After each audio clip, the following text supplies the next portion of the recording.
huwag gayahin ang gawa ng mga makasalanan. Kasi nung nakilala na natin ang ating Diyos at napag-alaman natin na ang ways niya ay dakila, higher than our ways, His thoughts are higher than our thoughts, na mas above pa ang Diyos sa kahit na mga gawa natin, kung anong mga iniisip natin. At minsan, ang tao kapag nag-isip siya, kala niya tama na. May mga plano siya sa buhay, madaming plano sa buhay, pero ang Diyos ang magdidirekta sa atin kung saan tayo patutungo. Kung saan tayo patungo pala. So yun, madami tayong mga goal, di ba? Nakaset na yung mga goal natin. Kailangan ko punta ng lugar na ito, kailangan ko mag-business, kailangan ko mag-aral na mabuti, gusto ko makapagtapos, ganito, ganyan. Pero ang ending, yung gusto pa din ni Lord ang mangyayari. Madami tayong mga plano sa buhay. Kaya yung iba, kapag nag-fail sila kasi hindi yun ang kagustuhan ng Panginoon, hindi nila matanggap. At mas madaming nag-commit ng suicide dahil sa bagay na yun. Gusto ni Lord ipaalam sa atin na sa mga nangyayari dito sa mundo, ang kanyang kagustuhan palagi ang nagpe-prevail at yun lagi ang nangyayari. Kahit kaano pa natin kagusto na gawin ng isang bagay o planuhin ng isang bagay, kung talagang ayaw ni Lord Jesus Christ na mangyari yaon, ay hindi po yun mangyayari. So yun nga po, gusto din ni Lord Jesus Christ sabihin, yun nga, minsan iniisip ng tao na tama yung mga desisyon niya, pero ang ending pala ay kamatayan. No, nakakasama pala o masama pala o magiging masama pala ang tao sa hinaharap dun sa goal niya o yung sa mga pinaplano niya, desisyon niya, sasabihin niya, gagawin niya, magiging masama pala ang tao sa part na yon. Kaya pinipigilan na siya ng Panginoon Jesus Christ at nagiging failure yung mga plano na yon. Yung halimbawa, pupunta ka sa ibang bansa tapos ang nangyayari, naharangan ng Panginoon, hindi ka niya hahayaan na mawala. Kasi nga, kung mahal ka ni Lord Jesus Christ, hindi talaga niya hahayaan na mawala sa kanyang kamay, mawala sa kanyang paningin, o mawala ka sa kanya. Kasi nga ang ating mga pangalan ay nakasulat na sa palad ng Panginoon Jesus Christ, Yeshua HaMashiach. At yun nga, dito sa mundo, kahit saan ka tumingin, magkakasala ka talaga. Kahit ang isip mo magkakasala, mata magkakasala, na hindi mo namamalayan. Ito din nagbigay din ng instruction ng Panginoon Jesus Christ katulad ng sa Israel. Kasi nga, bibigyan ni Lord ng, promised land. So dati Kanaan pa yan, tapos ginawang Israel. No? Derived galing sa pangalan na Jacob, na apo ni Abraham. Diba, alam natin ang Israel ay derived sa pangalan na Jacob, na apo ni Abraham, na anak siya ni Isaac. So binibigyan na ng Diyos ang mga Israelita ng instruction na ganito ang gagawin nila kapag nasa promised land na sila or papuntang promised land pa lang. So Deuteronomy 18 verse 9 hanggang 13. Sinabi dito, kapag kayo'y naroon na sa lupaing ibibigay sa inyo ni Yahweh, huwag kayong gagaya sa kasuklam-suklam na gawain ng mga tao roon. So bakit nga ba pinapaalis ng Panginoon Jesus Christ yung mga tao na nasa Kanaan na or nasa promised land na naka-prepare para sa mga Israelita? Kasi nga kasuklam-suklam sa mata ni Lord ang mga ginagawa ng mga tao roon. Kaya dinispice niya. Dito natin makikita ang pagkastrikto ni Lord pagdating sa kasalanan. Pero mapagmahal siya sa kanyang mga anak. Deuteronomy 8, chapter 8, verse 9 to 13. Kapag kayo'y naroon na sa lupaing ibibigay sa inyo ni Yahweh, huwag kayong gagaya sa kasuklam-suklam na gawain ng mga tao roon. So dahil sa kasuklam-suklam na ginagawa ng mga tao doon sa Kanaan noon, no, ay pinapalitan sila or dinidespise nila, pinapaalis sila at ipinapalit ang mga Israelita. Verse 10, sino man sa inyo'y huwag magsusunog ng kanyang anak bilang handog. So ito po'y ginagawa ng mga worshipper ni Baal, ni Asherah, ni Moloch. No, ginagawa po nila yan na akala nila ay tunay na Diyos ang sinasamba nila, kaya mismong anak po nila ay sinusunog nila. Ito'y ginagawa hanggang ngayon ng mga satanista. Ito po'y ginagawa until now ng mga satanista. Ano ba ang other term ng Baal? Satan. Baal is Satan. Kaya doon sa bayang Kanaan, nung hindi pa ito pasukay ng hindi pa pinasok ng mga Israelita, sari-saring mga gawang kadiliman ang ginagawa ng mga tao doon. Nandun yung nagsusunog sila ng mga bata. And aside from that, ay andun yung klase-klaseng bisyo, andun yung mga sorcerers, no? Nakikipagkonsulta sa spirito, at ang nangyayari na defile yung lupa na yon. At mangyari lamang na ito'y malinisan kapag ang mga nakatira doon, no, ito yung way ng Old Testament. Kapag hindi ka nagustuhan at hindi nagustuhan ang ginagawa mo dahil banal ang Diyos, hindi nag-match sa ginagawa mo sa kabanalan ng Panginoon or sa gawa ng Diyos, then you are considered as defiled or marumi ka, considered ka as rejected in the eyes of the Lord. Yun ang nangyayari noong unang panahon sa Old Testament. So despise ka, i-reject ka. Dahil kahit nga ang Panginoon Jesus Christ, no, nire-require niya ang mga Israelita na kapag nag-alay sila, noong unang panahon yun, na kapag nag-alay sila, kailangan walang defect. No, kailangan perfect yung tupa or animals na iaalay sa kanya. Ayaw niya ng mga kapansanan. So, ganun ang nangyayari noong unang panahon kasi ibang-iba sa panahon ngayon na nasa time of grace po tayo. No, noon hindi talaga pwedeng mag-alay ang may kapansanan kahit pa tao. No? At ganun ka-stricto si Lord pagdating sa pag-aalay. No, kasi nga in literal way ang pag-aalay. In literal, na makikita talaga kailangan perfect. Kasi ang Diyos ay nagpapakita ng kanyang kabanalan in literal way din. Pero yun nga, binago yun ni Lord Jesus Christ, no? Hindi naman binago, hindi niya inabolish yun. Pero ang nangyayari ay na-fulfill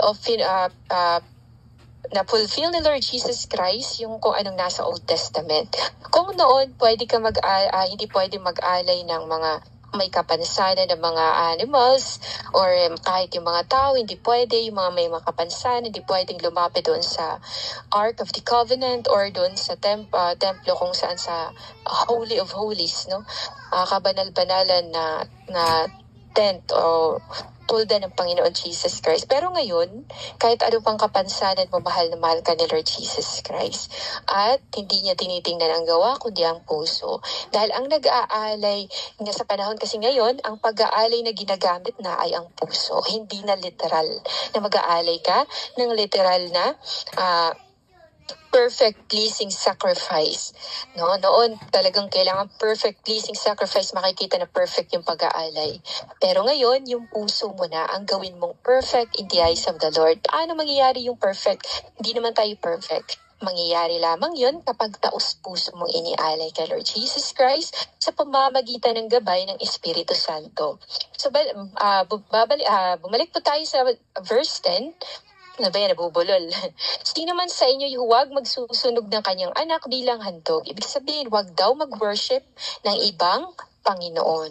Huwag daw makipagkonsulta sa ibang espiritu, mga ganon. Ay yung mga gawa ng darkness. Huwag kayong manghuhula o huwag kayong lumapit sa mga manghuhula para basahin ang iyong mga palad. Kasi ang nakakaalam lang ng future ay ang Panginoon Jesus Christ. Siya ang yesterday, today, and forever. Siya ang future din. So kapag halimbawa nagpabasa ka na yung palad, kung may na-experience ka na gano'n, kasi sa akin din, na-experience ko din yan, no? Tapos, binasa yung palad ko. Tapos, yung mga guhit-guhit daw, ganito, ganyan, mangyayari sa'yo, ganyan. Tapos, alam niyo ba, ang sinasabi niya, nangyayari, di ba? Napapansin mo, ba't kaya, tama yung sabi niya, sabi ng manghuhula. Pero alam mo ba, ang ginagawa ng manghuhula, kasi nga ang tawag sa kanila, manghuhula, nagpe-predict lang, pero hindi nila nakikita ang future. So, ang nangyayari doon, nakapasok ang kaaway sa buhay mo. Nakapasok doon ang kaaway at dahil ang salita ay may kapangyarihan, so kung anong sinasabi ng manghuhula na ginagabayan ng demonic spirit, ay ganun din ang mangyayari sa buhay mo. Kaya may mga times na ay nangyayari talaga, alam mo ba na binasa mo yung palad ko, nangyayari yun, ganito ganyan. Kasi nga words of power at pinulfill iyon ng Diablo. So, may mga prayers din o mga kahilingan ng tao na sinasagot ng demons. And do not forget, ang mga demons ay mga anghel dati sa langit at may kapangyarihan silang gayahin ang gawa ng Panginoon. May kapangyarihan din silang mag-disguise na para silang mga anghel na sobrang banal, sobrang liwanag, pero hindi nila ito magagawa in a very long time. Na mabilis lang din mawala yung pag-disguise nila. Lalong-lalo na kung may pangalan kang Jesus Christ sa puso. At yun,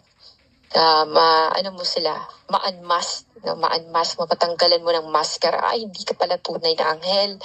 Kaya yung kung napapansin ninyo, sa Katoliko din, madaming apparition. May mga Our Lady of Fatima, Virgin of the Poor, ayun, syempre pinag-aralan namin yung mga Our Lady of Guadalupe, ano bang mga nangyayari or sino yung pinakitaan, paano nangyari, mga ganun, mga milagro. So yung mga nagpakita po sa apparition na yun, katulad ng mga Virgin of the Poor, nagpakita ng mga milagro, kasi ang mga demonic spirit, gumagawa din sila ng milagro. Now, I have to tell you din na ang espiritu ay may kapangyarihan. Kapag may kapangyarihan, makakagawa ka ng mga bagay na nakakamangha sa mata ng mga tao. Siyempre, ang mga tao walang power yun. Kaya talagang madideceive sila na hindi nila malalaman na iyon ay galing sa kaaway pala kung wala silang Holy Spirit.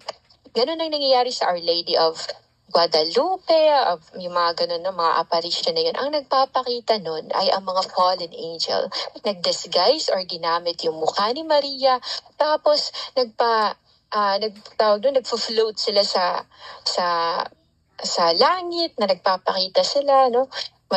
Madaming nagaganyan, may mga nakikita tayo sa YouTube ng mga ganong mga videos. Pero, hindi po ganon ang mga anghel na Lord Jesus Christ or even si Lord. Magpapakita si Lord in a very specific na tao kung sino gusto niya papakitaan.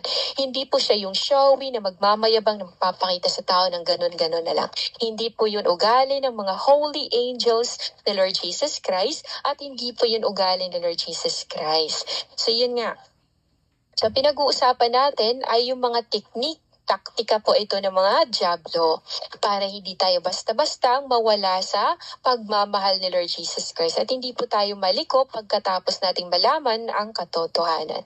So yun po yung katotohanan, bakit may mga apparition, bakit lumuha ng dugo, bakit basa yung rebulto, kasi nga hindi mo alam baka umihi yung Diablo sa rebulto. So kung wasakin mo ang rebulto, walang laman yan. Kakalawangin lang yan. Gawa po yan ng tao na kinasusuklaman ng Panginoon Jesus Christ ng katulad ng ginagawa ng mga Israelita noon, kaya sila hinayaan na mapatay sa kamay ng kalaban.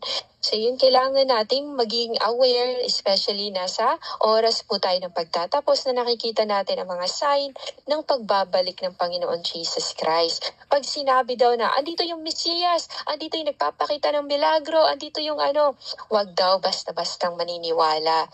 Dahil ang Diyos, si Lord Jesus Christ ay magpapakita sa alapaap at titipunin niya ang kanyang mga pinili. Makikita siya ng buong mundo. Hindi siya yung nagtatago sa may kortina, hindi siya nagpapakita doon sa wall, hindi siya nagpapakita ng basta-basta. At kung magpapakita man si Lord Jesus Christ, ito po ay very glorious. Puno ng kaluwalhatian. So sinabi dito ni Lord, huwag kayong manghuhula, huwag kang mag-predict, na huwag ka ding magpahula. Huwag gagawin ang ginagawa ng mga mangkukulam. So huwag din daw makipagsangguni sa mga mangkukulam dahil sila ay considered as rejected in the eyes of the Lord Jesus Christ. Nireject po sila ni Lord at kahit ang mga dasal na hindi din papakinggan. Kaya nga po, para hindi tayo madumihan kasi sila is considered marumi. Marumi sila dahil sa espiritu na marumi o mga fallen angels or mga yung anghel na itinapon ng Panginoon Jesus Christ sa impyerno, sila po ay considered as mga marumi.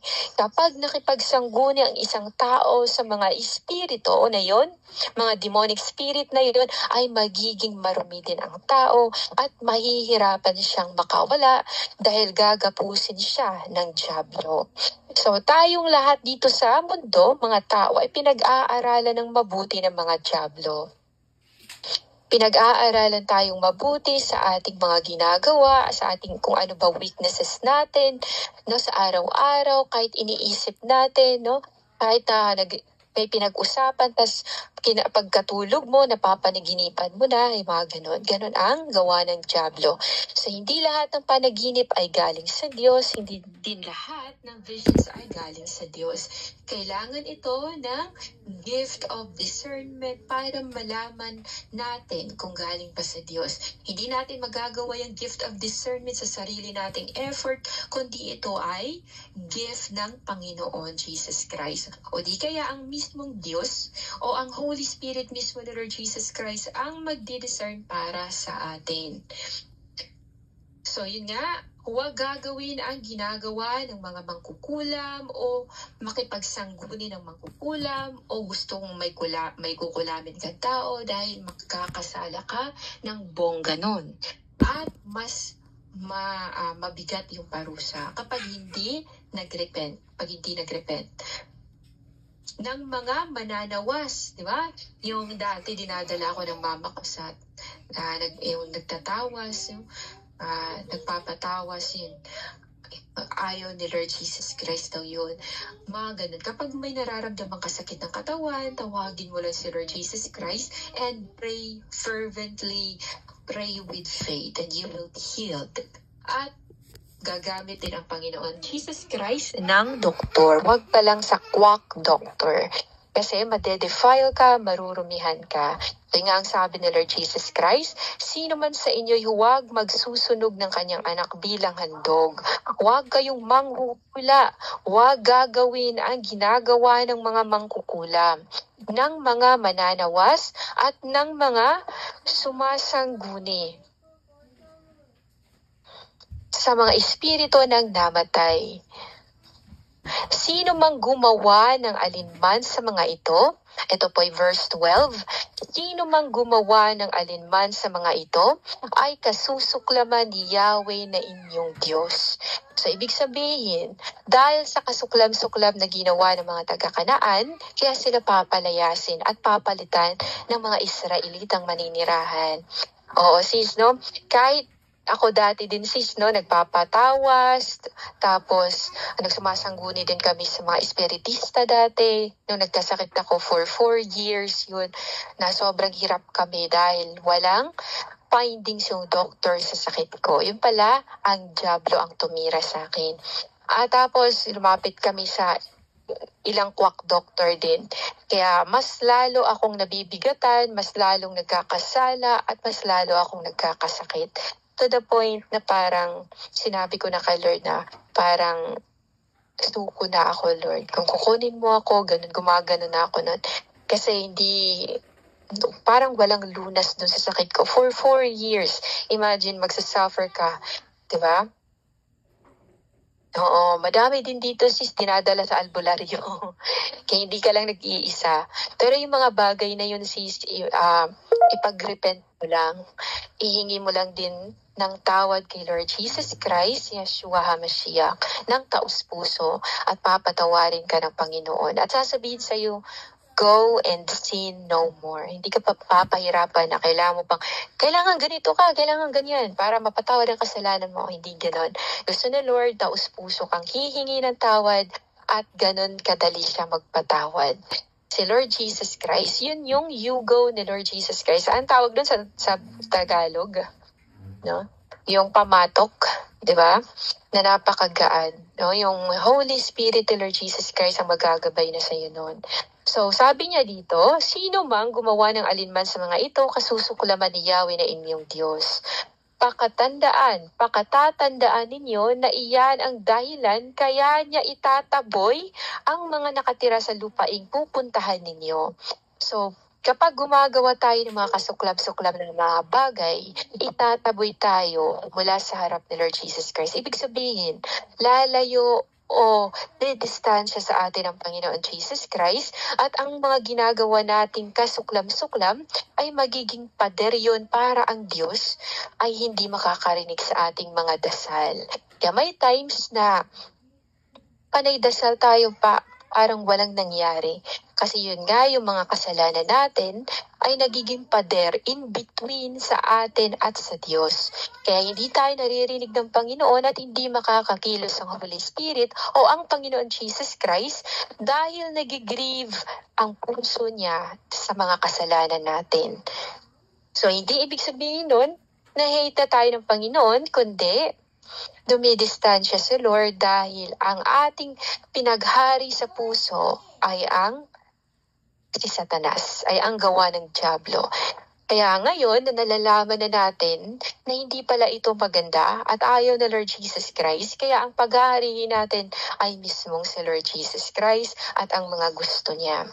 Sa verse 13, lubos kayong maging tapat sa Diyos ninyong si Yahweh. No, lubos. Ibig sabihin, hindi lang 50% ka maging tapat, hindi lang 70%, kundi 100%. Lubos. Lubos na maging matapat sa Diyos nating si Yahweh. Na translate, yung Yahweh na yan ay si Yeshua HaMashiach. At translate into English, Jesus Christ.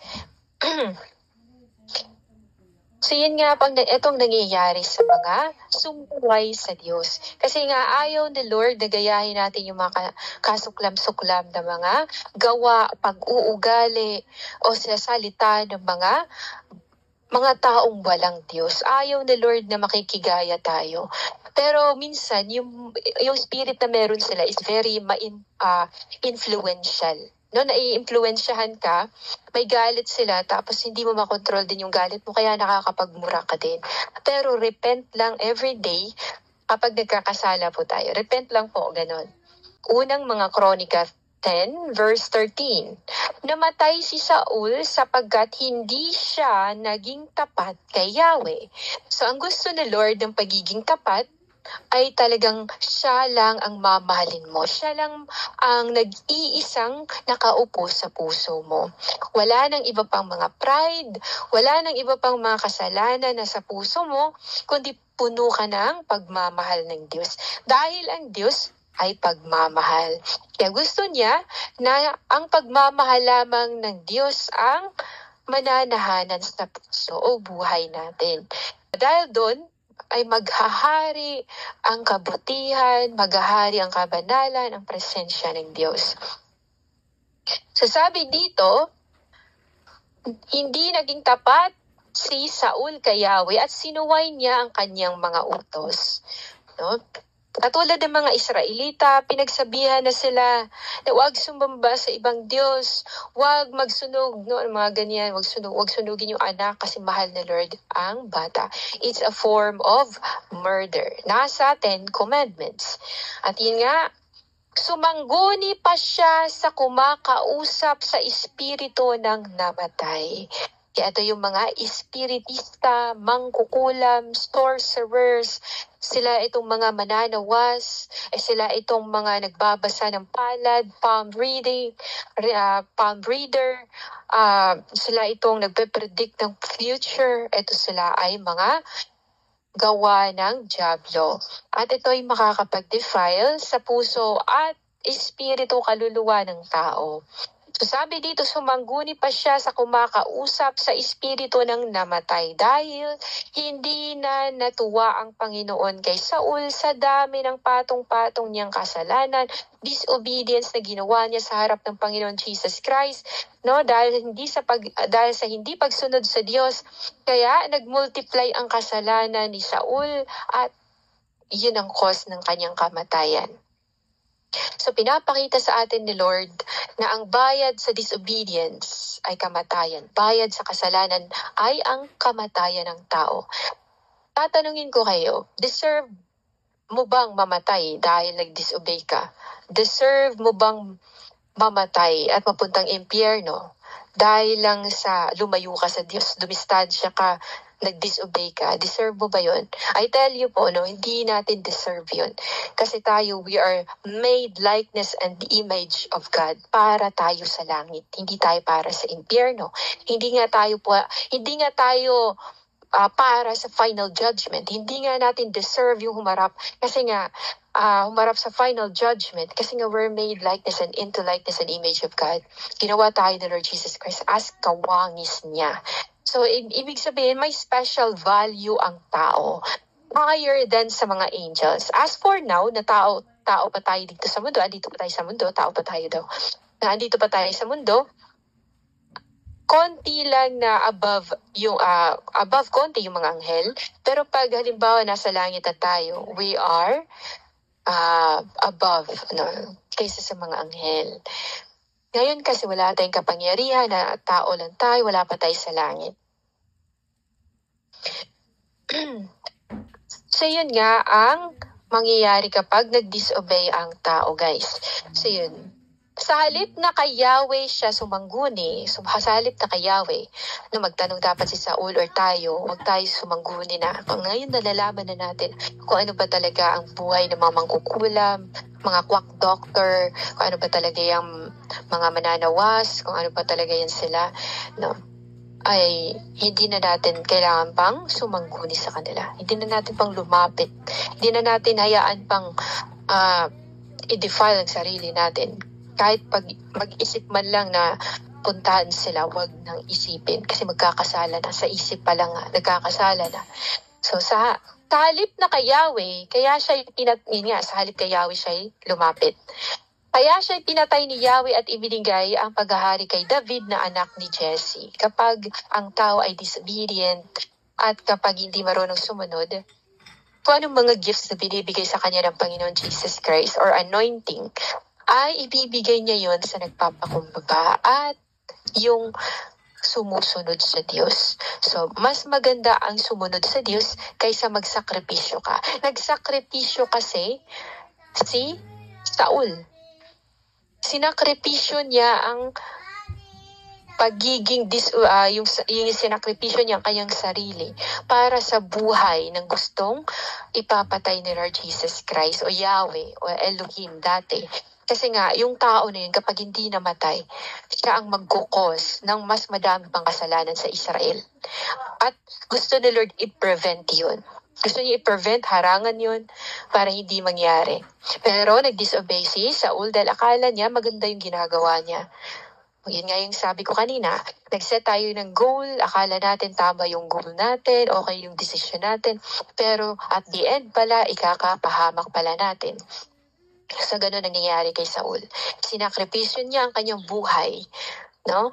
Sinakripisyo niya para sa tao na yun. Pero pinatay din yun dahil yun ang magkukos ng madami pang kasalanan. Parang langaw, kumbaga. Kung saan siya dadapo, madedefile yung dinadapuan niya. Ganon din si Satan. Dinapuan niya ng chismis, kaya ayaw na Lord yung chismis, kasi nagsimula sa chismis ang lahat. No? Chinismis niya doon ang Panginoon sa mga anghel, kaya 1/3 ng mga anghel ang kanyang napaniwala at nadala sa impyerno. Kaya ganyan ang mangyayari talaga kapag dahil sa chismis, kapag hindi na control, no, yung bagay na yun. Kaya kinakat na Lord yun. No? Kinakat na niya. Ayaw niyang continue na magkakasala. So, yun. Basahin po natin sa Mikas 5 verse 12 hanggang 15. Si Lord ay napaka-full of love, pero puno din siya ng hustisya. Na nakikita natin dito pagka-stricto ng Lord Jesus Christ at yung pagmamahal niya sa taong sumusunod sa Kanya. Wawasakin ko ang inyong mga agimat, no?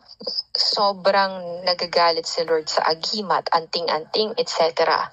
Wawasakin ko ang inyong mga agimat at mawawala na rin ang mga manghubula. Doon yung mga bulaang mga propeta, nanguhula sila ng mga future events. Tapos pag hindi nangyari, madami sila mga reason bakit hindi nangyari. Ganon ang mga fake na mga propeta. At yung mga fake preachers din na nag-aaral lang para sa pera, nag-aaral ng Bible school para lang sa pera. No, ang kapangyarihan ng Panginoon Jesus Christ will never rest sa puso ng mga mapanlin lang. Hindi iyon mananahanan ang presensya ng Holy Spirit sa sinungaling na lingkod. No, mas madaming sinungaling na lingkod ngayon. Kaya kailangan ng taong mag-iingat sa lahat ng kanyang binabasa. Kahit pa ang dala niyan ay Bible verses. Hindi ba? Ang dala din ni Satan ay mga Bible verses. Ginagaya yung salita ng Lord Jesus Christ. Kahit yung speaking in tongues, ginagaya. Kahit yung healing power, ginagaya ng dyablo. Kahit yung mga visions and dreams, ginagaya ng dyablo. So yun, kailangan pong mag-ingat. So nagdeklara ang Panginoon Jesus Christ ng war against sa manghubula. Nagdeklara ang Panginoon Jesus Christ ng punishment against sa manghubula. Wawasakin ko ang inyong mga agimat at mawawala na rin ang mga manghubula. Wawasakin ko ang inyong mga Diyos-Diyosan. Ito yung mga rebulto, no, gawa ng kamay. Nakikita natin yan sa mga simbahang madami idolatry. Example ng Katoliko. Kasi syempre lumaki ako ng Katoliko, guys. Alam ko yung mga yung mga novena, no? Kasi 5 years old, nagno-novena na ako. Nagro-rosaryo. Memoryado ko yung mga kung ano-anong mga dasal-dasal dyan. Kaya yun, madaming rebulto. At hindi, akala ng tao representative lang yun. Kasi nga, yun ang ini-explain sa amin din ng mga madre. Pero alam niyo ba guys, sa mga madre, wala ding alam sa Bible. Mas may alam sila sa mga buhay ng santo. Kapag gumagawa ka ng tama at namatay ka halimbawa, namatay ka sa pagprotekta na yung kapwa, namatay na halimbawa nag-repent or ano pa, kung ano mga paniniwala meron yung mga ganon, o tumulong kasi yung kapwa, magiging santo ka na nun. Yung may asawa ka tapos binubugbog ka, example lang, na pag halimbawa ikaw ay nag-endure talaga till the end hanggang kahit na binubugbog ka na laging ganon, ay magiging santo ka, no? Dahil ginawa mo ang tama, parang tama na yun, no? Sa paggawa ng tama, maliligtas, parang ganun. So, magiging santo ka dahil sa paggawa ng tama. Parang ganun. So, mas lalo siguro kung may mga encounter kay Lord Jesus Christ. Pero, hindi ganun, di basta-basta nagpapakita sa Lord Jesus Christ sa puso ng marumi, sa puso ng taong in bondage pa, nasa kamay pa ni Satanas. Pero may times talaga na pag gusto na Lord na isave ang tao, no, kahit anong gawin ni Satan na pagharang, hindi niya maharangan. Talaga magpapakita si Lord. Kahit marumi pa yung tao na yun, sukdulan yung kasamaan, magpapakita si Lord. Ganon katindi si Lord Jesus Christ. So yun nga, wawasakin ko ang inyong mga Diyos-Diyosan at mga haliging itinuturing ninyong sagrado.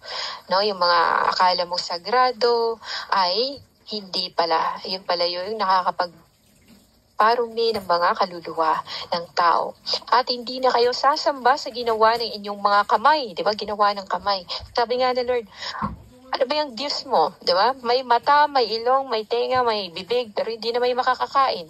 Pagdating ng sakuna, hindi yan makakatakbo. Ikaw pa ang pupulot niyan para itakbo mo. Tinatanong ko yung mama ko, sino bang may power, ma?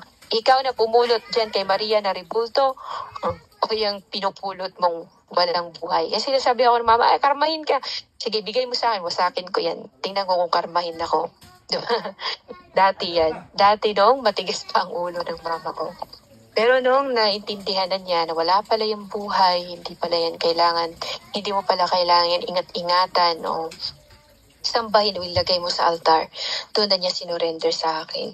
Tapos doon, pagka bukas mo niyan, kasi pag nabasag yan, ang makikita mo yung mga kalawang lang. May mga naninira, ayun nga, cobwebs, yung mga ganun, di ba? Mga spider, mga ganon. So, walang kwenta talaga. Yan yung dahilan bakit pinapapatay ni Lord ang mga tao noong unang panahon na sumasamba sa ganyang klaseng bagay. Kasi si Lord, isa siyang espiritu. At sabi nga ni Lord, those who will worship me, sabi niya, kung sino nakakakilala sa kanya, na pangalan Jesus Christ, Yeshua HaMashiach, ay dapat sambahin siya sa katotohanan. Sambahin siya sa hindi mo siya hindi mo alam kung saan yung galing, pero nararamdaman mo siya. Ganon ang presence ng Panginoon Jesus Christ. May nakakapasok na hangin sa ilong mo, pero hindi mo alam kung saan siya galing. Ganon ang power ni Lord Jesus Christ. At nagbibigay hininga yun sa'yo at nagbibigay buhay. Na dahil doon, nagkakaroon tayo ng dugo. At dahil sa dugo, nagkakaroon tayo ng litid, nagkakaroon tayo ng laman sa katawan. So yun nga dito sabi ni Lord, at hindi na kayo sasamba sa ginawa ninyong sa inyong mga kamay. Dudurugin ko rin ang inyong mga Diyosang si Asherah at iguguho ang inyong mga lunsod. Kaya madaming lindol kahit saan ang mga nangyayari ngayon, guys. Walang pinipiling lugar. Except na lang sa tao kung saan nagdarasal for protection. Hindi yan basta-basta ni Lord yayanigin ng malakas para mawasak ang kanyang pamamahay. Hindi po pababayaan ng Lord Jesus Christ ang kanya. At hindi mahuhuli din ang kanyang tulong. Ganun po si Lord Jesus Christ mapagmahal. Ibabagsak ko sa inyo ang aking puot at isasagawa ang aking paghihiganti sa mga bansang hindi sumunod sa akin. Imagine kung gaano si Lord Jesus Christ nanggigil sa mga Diyos-Diyosan na yan. So yun nga, basahin po natin sa Jeremias 4:4 verse 3. So, pinapaalala sa atin ni Lord na huwag gayahin ang ginagawa ng mga taong mangmang o taong inspired ni Satan o taong gumagawa ng kasuklam-suklam o nasa dilim. Jeremias 44 verse 3 hanggang 7. Ginawa ko ito dahil sa kasamaan nila. No? So, nakakapag-execute ang punishment si Lord. Hindi dahil unfair siya, kundi dahil sa kasalanan natin. Yung kasamaan natin, kasalanan natin, yun yung gumagawa o nag-execute ng punishment towards atin. Tayo lang din. No, ang umaani sa ating mga itinatanim. No, di ba yung sabi ko nung isang araw na kapag nagtanim ka ng hangin, aanihin mo bagyo. No, kung nagtanim ka ng mga ng hindi maganda, talagang aanihin mo din kamatayan. Magsasuffer ka din. So, gayon man, patuloy kong isinugo. Patuloy kong sinugo sa inyo ang aking mga lingkod na propeta. Ibig sabihin, palagi nagpapadala si Lord na mensahero sa mga tao para lang umayos, para makinig, para pakinggan, para hindi mamatay, para hindi napadadalan pa ng sakuna o trahedya o kung ano ba niya mga hindi maganda na maaaring mangyari na ikakapahamak ng mga tao. Subalit hindi sila nakinig. Hindi nila pinagsisisihan at tinalikuran ng kanilang kasamaan at patuloy rin silang nagsunog ng handog sa mga Diyos-Diyosan. So, ibig sabihin, ang tao makalimutin. Kapag na-remind mo ngayon, kinabukasan, nakakalimut na siya. Kaya kailangan talaga laging palaging i-remind. Pero dapat ang tao din pakinggan ang paalala. Kasi once na pinadalhan ka na ng paalala, sinabihan ka na, tapos hindi ka pa din nakinig, may pangalawa pa yung paalala, tapos may pangatlo. Pag sukdulan na talaga hindi na nakinig ang tao, diyan na biglang lagapak ang tao. No? Diyan na mangyayari yung punishment na hindi talaga magugustuhan ng tao. Kaya una pa lang, sa tao pa lang, talagang pakinggan na yung rebuke. No, yun. Yung paalala, reminder na yun. Napuot ako sa kanila kaya winasak ko ang kanilang mga lunsod hanggang ngayon. Katulad ng Sodom and Gomorrah. Hindi na nag-exist, no, yung mga tao, hindi na pwedeng tirhan. Hanggang ngayon, nandun pa din yung sulfur, and then pa din yung umuusok. Dahil yun sa pagsunod, dahil yun sa kagagawa din ng mga taga Sodom and Gomorrah, na binaliktad nila ang tama ay ginawang mali, ang mali ay ginawang tama. So ngayon guys, sinasabi ni Yahweh na makapangyarihan sa lahat ang Diyos ng Israel, bakit ninyo ginawa ang kasamaang ito? Nais ba ninyong mamatay ang mga lalaki at babae, mga bata at sanggol? Nais mo bang mamatay in short? Bakit mo ba gagawin yung kasuklam-suklam na yan pagsamba sa mga Diyos-Diyosan? Ikakamatay mo. Ang sinasamba mo, ang puso mo ay binibigay mo sa sinasamba mo. At kung ano sinasamba mo, ganun ka din. So yung sinasamba mo ay patay, hindi makakilos, may mata, tenga, bibig. Tapos ikaw din na sumasamba, may tenga ka, may mata, pero ganun ka din sa yung sinasamba. Hindi makakakita, hindi makakakilos, hindi makakarinig, walang buhay. In short, ganun ang sinasamba, kaya ganun din ang mangyayari sa kaluluwa. Mamamatay din. Wala ding halaga. Malayo sa katotohanan at malayo sa Diyos. Ngayon ay sinasabi ni Yahweh na makapangyarihan sa lahat ang Diyos ng Israel. Bakit ninyo ginawa ang kasamaang ito? Nais ba ninyong mamatay ang mga lalaki at babae, mga bata at sanggol? Gusto mo bang mamatay? Gusto mo bang mamatay pati mga anak mo, kaapu-apuhan, generational curse? Ito po ang generational curse. Papasa-pasa ng sakit.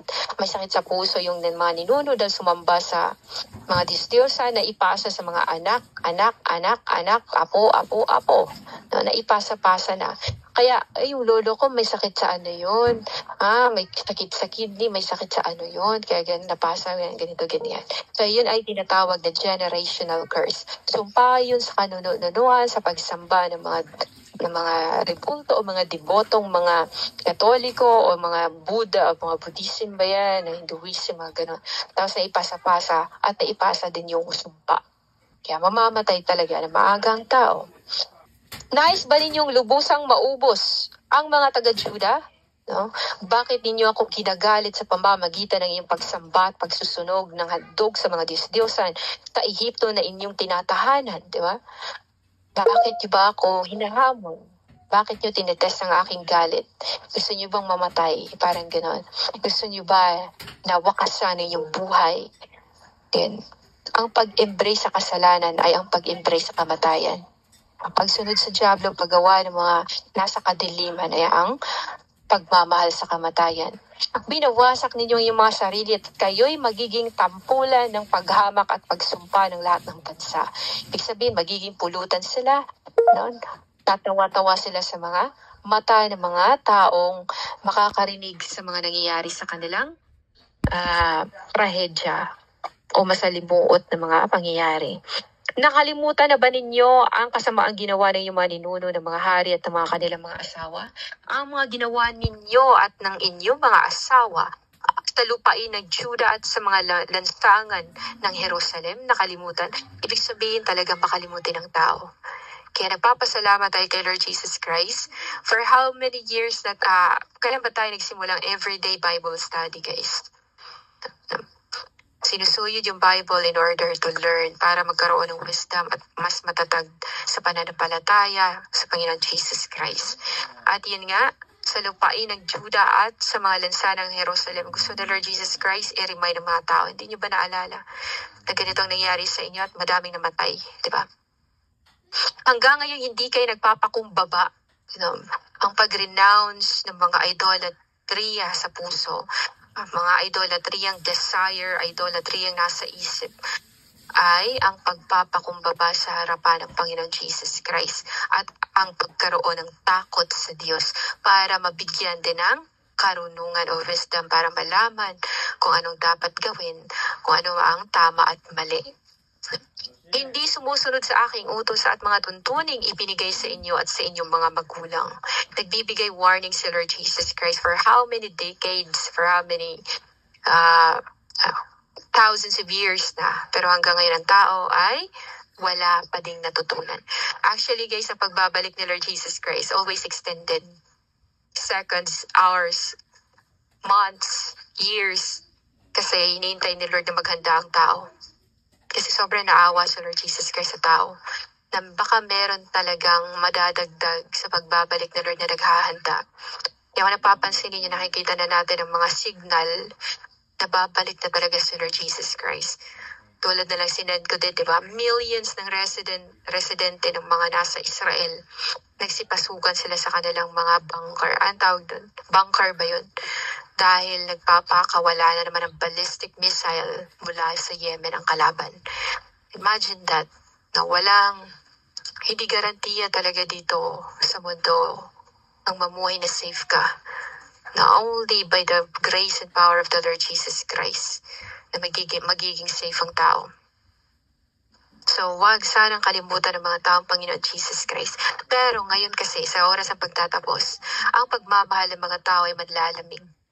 Maglalamig sila sa Panginoon. Wala na silang panahon para magdasal, wala nang panahon para magpasalamat sa Diyos, o wala nang panahon para maging closer sa Diyos o seryosohin yung relationship sa Diyos. Basta kilala lang nila sa Lord Jesus Christ at tatawag sila kapag nasa problema na sila. Ganon ang mga tao. Now, gusto ni Lord ng real relationship. Talagang 100% relationship kay Lord Jesus Christ na wino-work out yun. At papasalamat tayo kay Lord Jesus Christ dahil sa patuloy niyang pag-aaruga sa atin. So yun nga, basahin din natin sa verse 11. Sabi dito, kaya akong si Yahweh na makapangyarihan sa lahat, ang Diyos ng Israel ang nagsasabi, nagpapasya na ako kung kayo'y padalhan ng kapahamakan. No? Nagpapasya na akong kayo'y padalhan ng kapahamakan upang wakasan na ang buong Juda. So imagine that kapag sinabi niya ni Lord Jesus Christ na wawakasan, ibig sabihin, aalisin niya kayang Holy Spirit sa lugar na yan at i-reject niya. Diba? Wawakasan. Ibig sabihin, ang mangyayari ay puro magtatangis talaga ang mga tao. Mag-iiyakan. No? Maguguluhan. Andun yung patayan. So, paparusahan ko rin ang mga nalabi sa Juda na nagpumilit na manirahan sa Ehipto. Yung gustong mag-escape mula sa Juda para lang hindi maparusahan or di kaya pumunta ng Juda Egypt pala, Ehipto, dahil gustong magsamba doon sa kanilang Diyos-Diyosan. Doon nila sasapitin ang kanilang wakas. Ang iba ay mamamatay sa digmaan, sa gutom naman ang iba.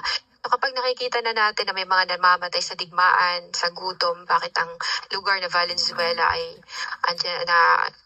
nasa stage ng hunger strike ay dahil sa sobrang kasamaan. Hindi mangyayari ang isang bagay kung walang pahintulot ni Lord Jesus Christ. Kaya maaaring ang Valenzuela ay matigas ang ulo at sumasamba sa mga Diyos-Diyosan at mas madaming magawa ni Diablo tungkol sa mga paggawa ng yung mga sorcerers, yung pangkukulam, etc. So, dahil doon, nagalit ang Panginoon at ginutom sila. Mamamatay sa labanan. Mamamatay sa gutom naman ng iba, dakilat hamak ay sama-samang mamamatay sa labanan. Walang pinipili si Lord Jesus Christ. Ibig sabihin, walang special sa mata niya. Lahat ay patas. Walang nakakalamang.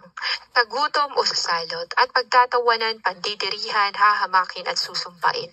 Andun yun lahat ng hirap dadanasin nila. So, ibig sabihin, nagre-release po si Lord Jesus Christ o nagdeklara po si Lord Jesus Christ ng great punishment para sa lugar ng Israel at Juda. Paparusahan ko ang mga nakatira sa Ehipto tulad ng ginawa kong parusa sa mga taga-Jerusalem. So, ibig sabihin, si Lord ay pantay, patas, kahit born-again Christian ka man, kapag nagkasala ka, no, yung punishment na igagawad sa iyo ay hindi iba dun sa punishment na matatanggap ng unbelievers. Ganun, guys. At ang pangit pa doon, kapag ang isang born-again Christian o ang nakakakilala kay Lord Jesus Christ ay napunta sa impyerno, ang mangyayari pa sa kanya doon ay mas matindi ang punishment kaysa sa unbeliever. Pero, of course, hindi ko sinasabing mag-unbeliever na lang tayo, baka mas light pa yung punishment. Siyempre, kaya gusto natin, kaya nga tayo nag-aaral ng salita ng Lord kasi pupunta tayong langit, di ba? Pag pinag-aralan natin kung anong mga ang nangyayari sa history, para alam natin ang gagawin sa present at sa future. So yun. paparusahan ni Lord Jesus Christ sa mga bansa na yun. Walang espesyal, walang lamang sa kanyang mata. Ang mga nalabi sa Juda ay nagpunta upang manirahan sa Ehipto at nagtitiwala silang makakabalik upang muling manirahan sa Juda. Ngunit hindi na sila makakabalik, isa man sa kanila ay walang mabubuhay o makakatakas. Kapag sinalita ito ng Lord Jesus Christ, ibig sabihin nangyayari na. Noong mga panahon ng mga Israelita ay nasa disyerto pa sila. In the book of Exodus, ang ginawa ng mga Israelita, nag-disobey sila sa Diyos at nagalit ang Panginoon doon. Nagalit ang Panginoon. Tapos, nagdeklara ang Panginoon Jesus Christ na ang mga Israelita ay mamamatay. So, after niya sinabi yun, ay agad-agad na nangyayari. Imagine, isang minuto lang, o ilang minuto lang, 14,000 agad kataong namatay. Ganon si Lord katindi. Kaya dito makikita natin kung sino dapat na paglilingkuran at sinong dapat nakatakutan si Lord Jesus Christ. Kasi kung walang si Satanas, puppet lang yan siya. No? At palaging hinihiling tayo na i-tempt tayo. No, kung hindi din papakinggan ng Lord ang kanyang sinasabi, hindi din tayo matitempt. Hahayaan lang tayo. Pero kapag, halimbawa, kasi yung mga demonyo guys, makukulit yan sila. Kung napapansin nga ninyo, palagi nga tayong ina-atake. Wala silang sawang mag-atake. Pero kapag hindi sila paintulutan ni Lord Jesus Christ, na atakihin tayo, na halimbawa sabihan ni Lord, wag tayong atakihin, ganito, wala sila magagawa, paralyzin sila. Kaya din sinayaan ni Lord Jesus Christ na atakihin tayo para marunong din tayo lumaban at gamitin ang kanyang pangalan, para gamitin ang otoridad na tayo ay mga anak ng Diyos. Ang mga nalabi sa Juda ay nagpunta, yun nga ang nangyari. Ang lahat ng kalalakihang naroon na nakakaalam na ang kanilang mga asawa ay nagsusunog ng handog sa ibang Diyos.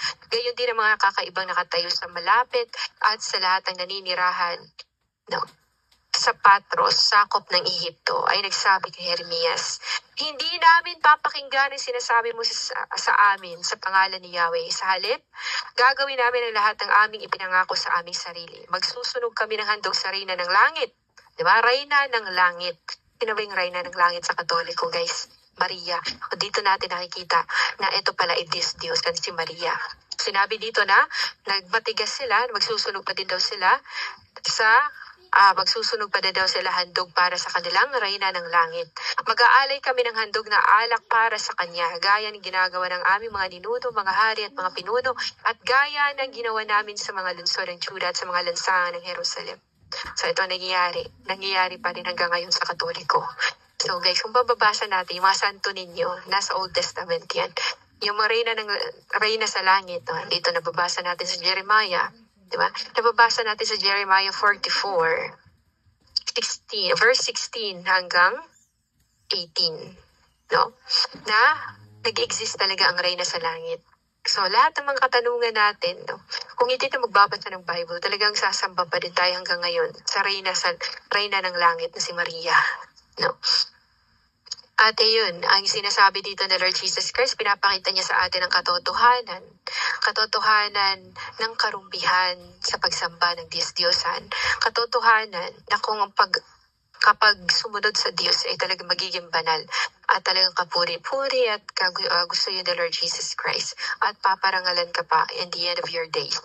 At hindi lang yun, bago ka pa man mahirapan sa iyong hininga, bago ka pa man malagutan ng hininga, irarapture na yung kaluluwa. Ganon ang inheritance na meron ang isang taong nagmamahal ng buong puso sa Diyos. Hindi ka pa, bago ka pa lagutan ng hininga na parang mahihirapan ka, ay irarapture ka muna ng Panginoon Jesus Christ na katulad ng nangyayari kay Enoch. Although, kay Enoch, hindi siya namatay. Dinala lang siya na buhay, papuntang langit. Katulad ng nangyayari din kay Elijah. So, hindi tayo nagbasa ng Bible, wala tayong mga kaalaman na tulad nito. Kung hindi tayo nagbasa ng Bible, guys, wala tayo talaga dito ngayon. At mangmang pa din tayo, bulag at hubot-hubad sa mata ng Panginoon Jesus Christ. Kasi kapag nagkasala ka, hubot-hubad ka sa mata ng Panginoon Jesus Christ, Yeshua Mashiach. Kaya nagpapasalamat tayo sa Diyos. Kung gusto ninyong basahin pa talaga ang Reyna ng Langit, no? Basahin lang ninyo guys dito sa Jeremiah 44 verse 16 hanggang 30. So mapapahaba na tayo at baka may gagawin siya na. So ito next, dadako tayo guys sa unang Samuel 15. Unang Samuel 15 verse 23. So ang pagsuway sa kanya ay kasinsama ng pangkukulam. No? Ang pagsuway sa ay disobedience daw. Ang disobedience ay equivalent daw ng pagsuway sa Diyos. No? Ang pagsuway daw sa Diyos ay nakakasuklam. Kasuklam-suklam. At ang katigasan ng ulo ay tulad ng pagsamba sa Diyos-Diyosan. Matigas ang ulo mo, hindi ka nakakita, hindi ka nakakarinig. Parang katulad ng Diyos-Diyosan. No? Na palagi kang sinasabihan pero parang wala kang tenga. Palagi kang nakikita mo pero parang wala kang mata. Ganon ang Diyos-Diyosan. So sinasabi dito, pagsuway daw sa kanya ay kasing sama ng pangkukulam. At ang katigasan ng ulo ay tulad ng pagsamba sa Diyos-Diyosan. Sapagkat itinakwil mo ang salita ni Yahweh. Ang salita na magbibigay buhay, makakapagpakita ng mga spiritual na mga bagay, mga buhay na yung salita na yun na makakapag-transform ng buhay mo. Yun nga, itinakwil ka rin niya bilang hari o itinakwil ka din niya bilang anak. So tayo kasi sa langit guys, tayo yung little or tayo mga princess or mga little kings ni Lord Jesus Christ, no? Tayo dun sa kaharian ng Panginoon.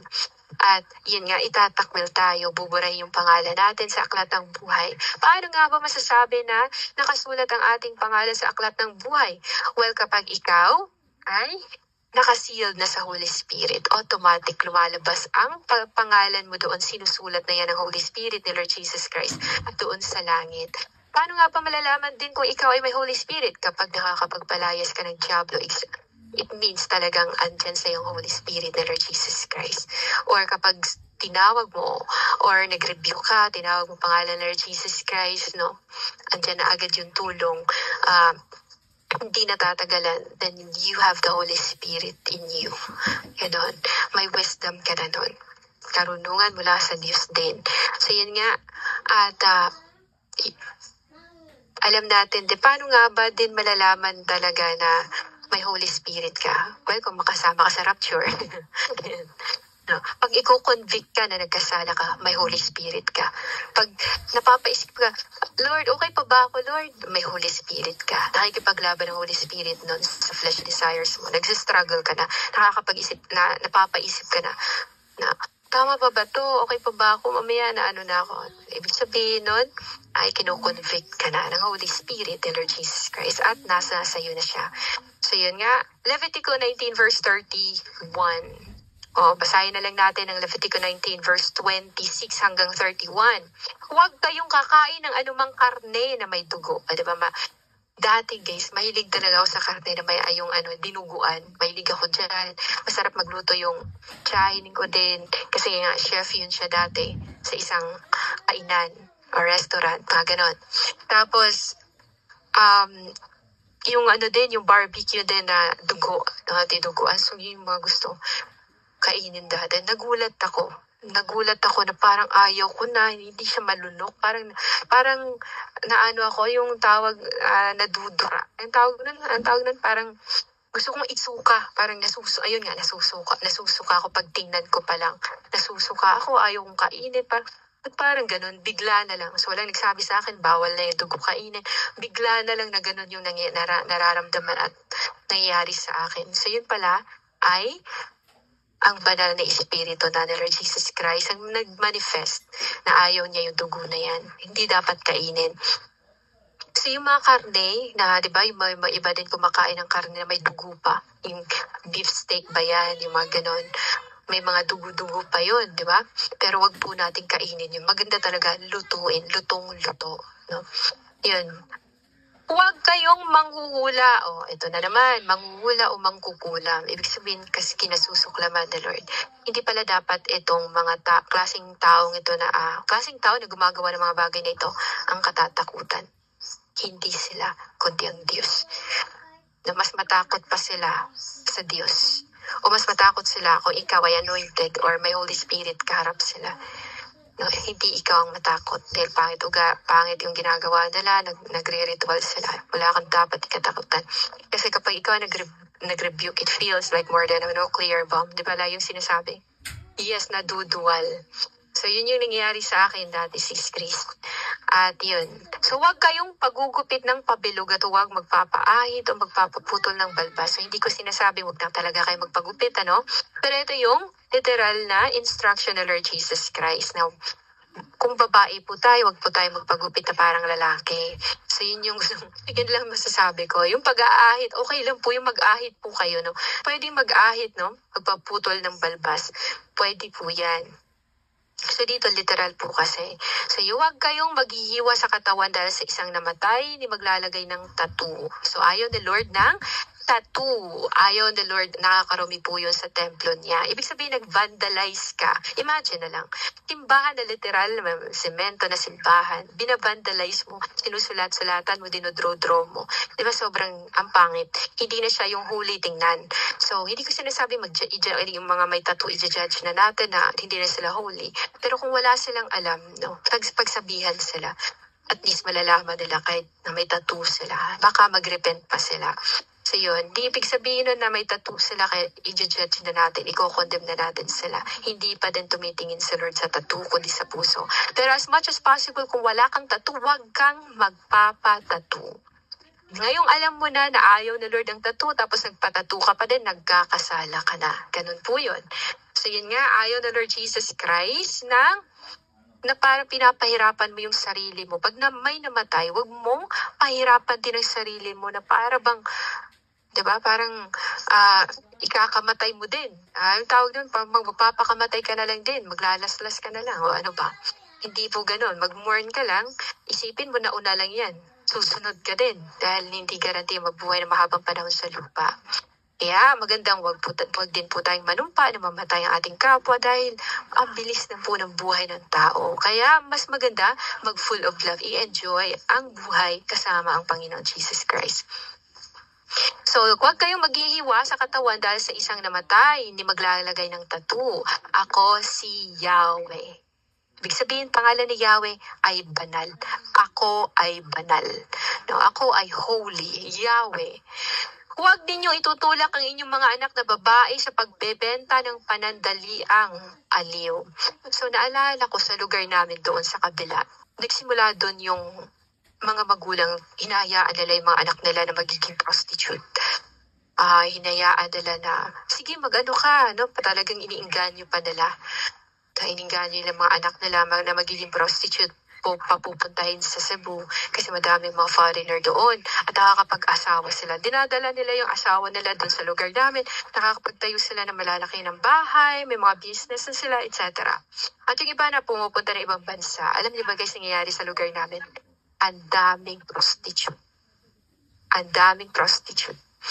Tapos dito ko nalaman pala, nung nabasa ko ito sa verse na ito, matagal na kapag hinihikayat mo pala ang anak mo na magiging prostitute, isusumpa talaga na Lord ang family mo, pati ang lugar kung saan kayo nakatira. At dadami ang prostitute sa lugar na yan. So, ganun nangyayari. Kaya more than Sodom and Gomorrah na po ang Philippines. Philippines. Pero yun nga, dahil wala tayong alam na ganun pala katindi ang sasapitin natin na punishment kapag ginagawa natin mga bagay na yun, pinagdaanan natin ang sobrang hirap ng mga binobroken tayo ng Lord Jesus Christ. It's because of the consequences sa mga ginagawa natin, sa choice na ginawa natin, mga choice natin, no? Pero ang maganda doon, hindi natin biniblame si Lord. Kasi yun, ginawa natin yun. Hindi naman tayo nakipagsangkuni kay Lord Jesus Christ, no? Para i-blame siya. Di natin siya nakikita at biniblame. Pero most sa mga tao ganun ginagawa, biniblame nila ang Diyos. No? Na wala namang kinalaman si Lord sa mga choices ng tao. So yun. Sapagkat iyon ang magiging dahilan ng paglaganap ng kahalayan sa buong lupain. Ito yung sinabi ko, susumpain ni Lord Jesus Christ.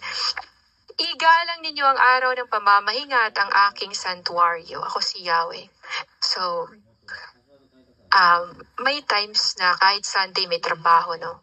So, may times na ganun ang sistema ng tao. Makakapagtrabaho ka talaga kahit Sunday. Pero as much as possible, yung puso mo sumasamba kay Lord. Kasi hindi naman talaga si Lord Jesus Christ yung limitado yung pag-iisip ni Lord. Napakalawak ng understanding ni Lord at alam niya ang bawat sitwasyon. Pero kung wala ka namang ginagawa, then praise and worship kay Lord Jesus Christ sa araw na yan.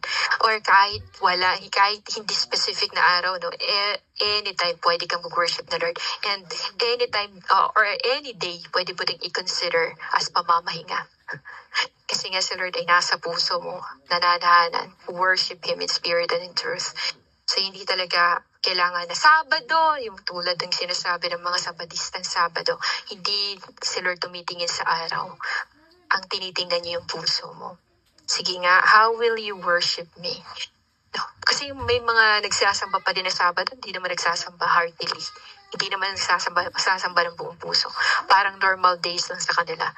May iba pa nga, natutulog pa nga, di ba? Natutulog sa simbahan. Hindi heartily. Kaya any day, anytime, pwede mong sambahin si Lord Jesus Christ. No? Hindi na kailangan na, talagang, ito parang kinain ka na ng sistema ng church. Kailangan talaga, ganito, ganyan, nag-i-impose. No?